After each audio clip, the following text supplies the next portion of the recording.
जय खानदेश.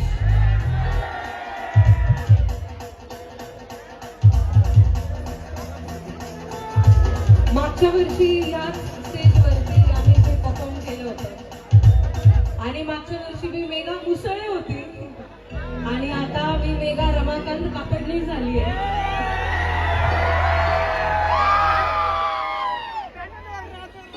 तसं पाहायला गेलं तर माझ्या सासरवाडीचं माझ्यावर खूप प्रेम आहे आणि तुमच्या रमा भाऊचं तर त्याच्यापेक्षाही जास्त आहे. पण हे गाणं असंच मी गाणार आहे कारण हे गाणं मी गायला आहे.